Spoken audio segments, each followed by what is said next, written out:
So tonight, the most distinguished fraternity in all of professional sports will welcome in a brand new member. Will it be the right member? Let's go ahead and talk about the Heisman Trophy presentation.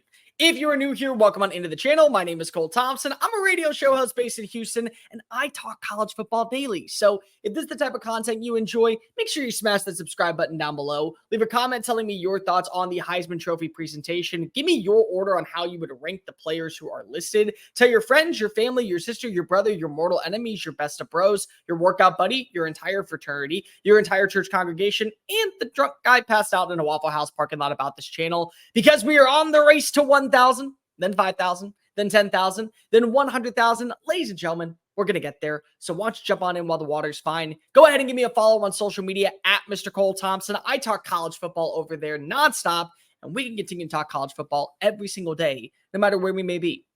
The Heisman Trophy of 2023 will feature 4 members garnering a spot in the most historic fraternity that has ever existed.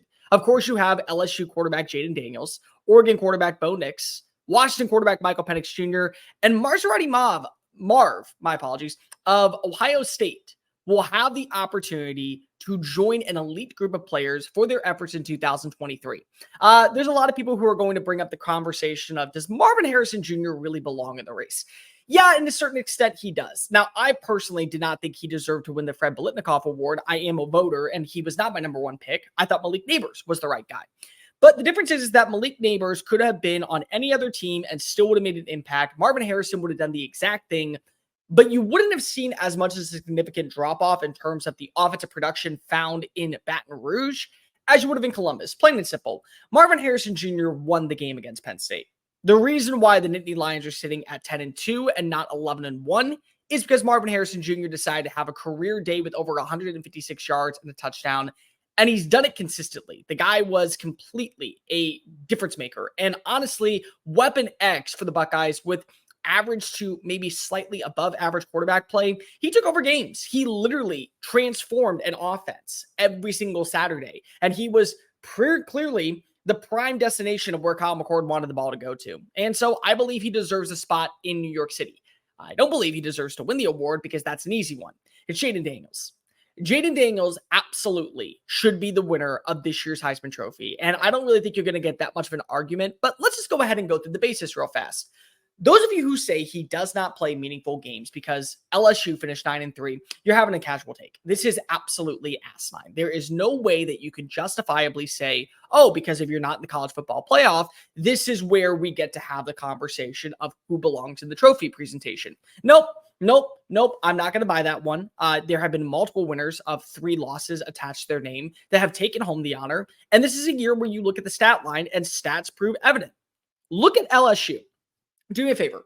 Go blank. I'm going to tell you about LSU this season, and you just tell me what would happen. No Jayden Daniels. You still have Malik Neighbors. You still have Brian Thomas. You still have a decent run game, but that defense has more holes than Swiss cheese. And you're asking Garrett Nussmeier, or if Walker Howard were to stay, one of them to lead the offense.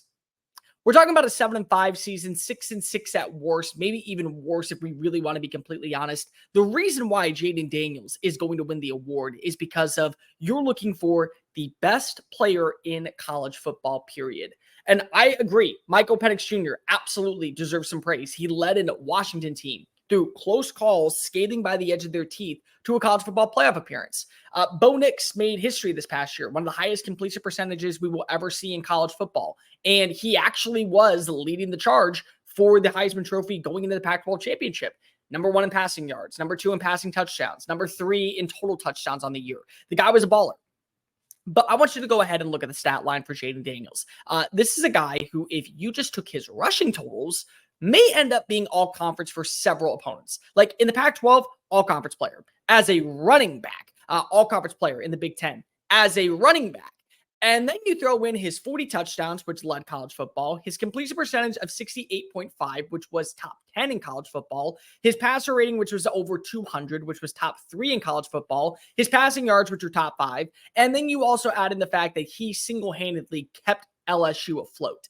That's why he was winning the Heisman. That's why he deserves to win the Heisman. And the process of getting into the Heisman voting is absolutely asinine these days. Like, you really think about it, there are people out there who not only don't take this award seriously, but they go out justifiably and boast their status of who they're voting for. This at one point was a prestigious honor. This at one point was, you were viewed as one of the pioneers and faces of talking college football, of writing about college football. We want your opinion on what should be done with this award. And so nowadays, all you do is you click on an email, go up, 1, 2, 3. Okay, those are my finalists. I'm done. And people don't care. If you care about the game and you care about what's actually being played on the field, you would know, number one, Jayden Daniels was the most polished and consistent player in college football. He had more 300-yard games than he had 200-yard games. He had more games with multi-touchdowns than 0 touchdowns. He had more games with a passer rating above 200 than he had at 180. The guy was a stud, a clear cut across the board. Number two, you take a player out of a certain offense and then tell me what the stat line would be. LSU is not bowl eligible potentially. And if they are, they're sitting at 6-6 with definite losses to teams like, I would say, Florida, with definite losses to teams, I would say, like Arkansas. And they already would have lost to Florida State, and they already would have lost to Ole Miss. So you lose those games, and now you're sitting at 7-5, 6-6, playing in a minuscule bowl game instead of realizing how lucky we were to have number 5 leading the charge.